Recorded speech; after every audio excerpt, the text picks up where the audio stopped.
sejam todos bem-vindos a mais um podcast TBT Histórico, que é uma realização da Movijar, através do edital do Condica, com a produção da produtora Cine Gomes, onde hoje as reformas religiosas vão entrar em ação, pois, conforme vimos nos últimos episódios, essa questão dos cristãos com os islâmicos vai fervescer a Europa e a parte árabe por muitos séculos.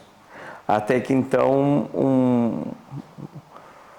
um cristão da Igreja Católica, ele se revolta com a forma como a Igreja Católica lidava com os seus fiéis, que passou a ser uma máquina surreal de captação de dinheiro, através de diversas ditames como o cometimento do pecado, vem a palavra pecado, a perseguição sobre as mulheres como sendo aqueles que não entendiam a forma das mulheres agirem, eram tidas então como bruxas. E aí esse homem vem para combater na Alemanha, que ele então vê a venda de lascas de madeira como se fossem a cruz de Cristo, e as pessoas eram muito analfabetas, então eles não tinham contato com a literatura, com a leitura e a própria Bíblia, né? Eles não conseguiam compreender aquilo que dizia na Bíblia, porque eles sempre seguiam as regras de que um padre letrado era o único monge. Então o monge sabia ler e isso modifica muito. Por isso o incentivo à leitura, o incentivo aos estudos, porque nada substitui você mesmo lendo e compreendendo. A própria opinião. Aí nessa Europa, transição de feudalismo para o moderno, onde nós temos na Alemanha esse grande padre, esse grande monge, escrevendo mais de 80 teses, 90 teses numa porta de uma igreja.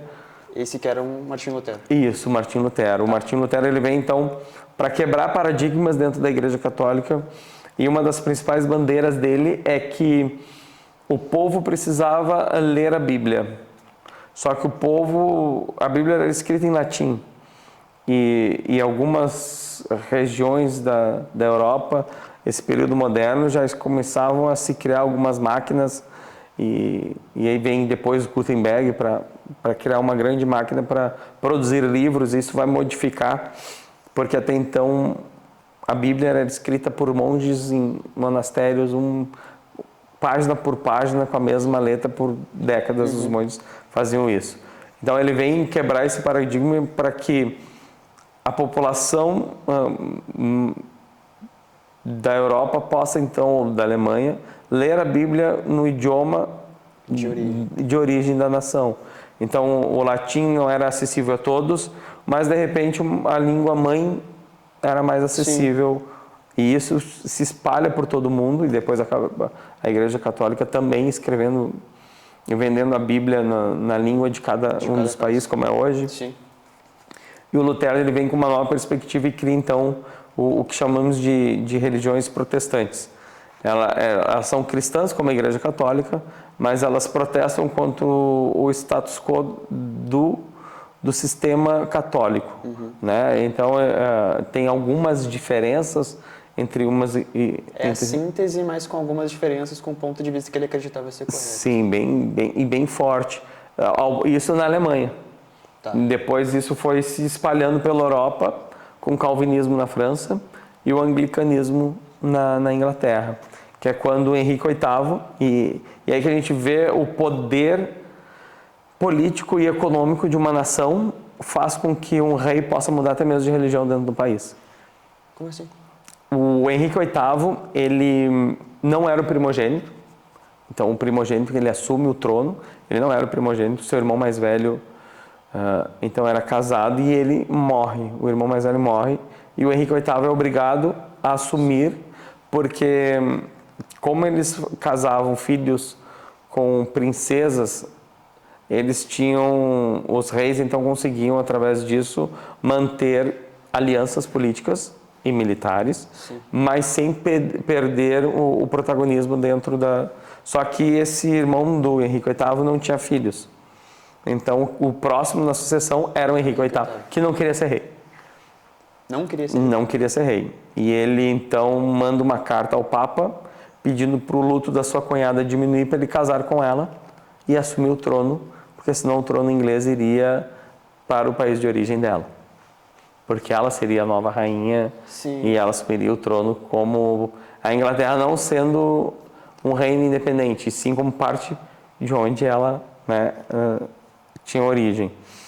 E o Henrique VIII, então, ele casa com a sua cunhada, e ele é um homem extremamente mulherengo, mas mantém o trono para a Inglaterra, até que ele conhece Ana Bolena.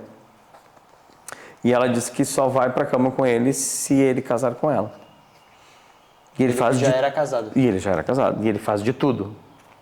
Tudo que possa imaginar. Ele cria poemas, ele recita, cria músicas, né, compõe músicas, recita poemas, ele faz... totalmente. Aí entra uma outra parte dessa questão, que era o amor cortês. O homem precisa cotejar a sua mulher amada. De que forma? Então, os homens muito mais tinham essa questão de cotejar uma mulher, tentar conquistá-la, era muito mais importante que depois da conquista. Então, o Henrique VIII vai fazer isso, vai fazer piqueniques, vai fazer festas de sua homenagem. E a Ana Bolena sempre dizendo assim, não, só quando casarmos. Então, num ato desesperador, ele manda uma carta para o Papa, pedindo para se divorciar da rainha e assumir o trono com a Ana Bolena, porque ele estava perdidamente apaixonado, e ela era uma nobre também, ela não era uma... Ah, não era uma qualquer. Não, era pertencia, e ela poderia então se transformar numa rainha.